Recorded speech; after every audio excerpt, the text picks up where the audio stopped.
অস্ট্রেলিয়ার ক্রিকেটার খেলতে চায় বাংলাদেশের হয়ে। অস্ট্রেলিয়ার ক্রিকেটার বাংলাদেশের হয়ে খেলতে চায়, সেটা বড় কথা নয়, সেটা বড় কথা নয়। বড় কথা হচ্ছে বাংলাদেশের সাথে ইন্ডিয়া কিন্তু এমনিতেই দুদিন পর পর হারে, কিন্তু এই বাংলাদেশ টিমে যদি অস্ট্রেলিয়ার কোনো ক্রিকেটার অ্যাড হয় তখন ইন্ডিয়ার কী অবস্থা হবে, কী অবস্থা হবে একটাবার ভাবেন। ইন্ডিয়া সবচেয়ে বেশি ভয় পায়, সবচেয়ে বেশি ম্যাচ হারে, সবচেয়ে বেশি ফাইনাল হারে অস্ট্রেলিয়ার কাছে, এবং সেই অস্ট্রেলিয়ার কোনো ক্রিকেটার যদি বাংলাদেশ টিমে যুক্ত হয় তাহলে এখন হচ্ছে ইন্ডিয়ার জন্য একটা আতঙ্ক, সেটা অস্ট্রেলিয়া।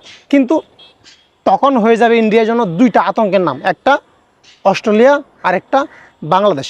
এখনই কিন্তু অলরেডি বাংলাদেশ ইন্ডিয়ার জন্য আতঙ্ক। বাংলাদেশের সাথে ইন্ডিয়ার যত ম্যাচ হয়, ইন্ডিয়া সবসময় কিন্তু কঠিন কঠিন থেকে কঠিনভাবে টেনশনে থাকে বা টেনশন করে বাংলাদেশ টিমকে নিয়ে, যে এই শক্তিশালী বাংলাদেশের সাথে কীভাবে ইন্ডিয়া জিতবে।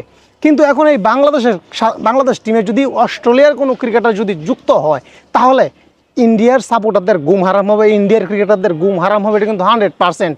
এবং আসেন, এই যে অস্ট্রেলিয়ার ক্রিকেটার ইয়াসিন, সে বাংলাদেশ টিমে আসলে কেন খেলতে চায়? কারণ এই বাংলাদেশের সাথে তার একটা বন্ধন আছে, তার বাবা ছিল বাংলাদেশি। তো অনেক স্টোরি আছে, কিন্তু সেগুলো বড় কথা নয়। বড় কথা একটাই, যে এই বাংলাদেশ টিমে যদি অস্ট্রেলিয়ার কোনো ক্রিকেটার যুক্ত হয়, এটা ইন্ডিয়ার জন্য দুঃখের কারণ, দুঃখের ব্যাপার। ধন্যবাদ।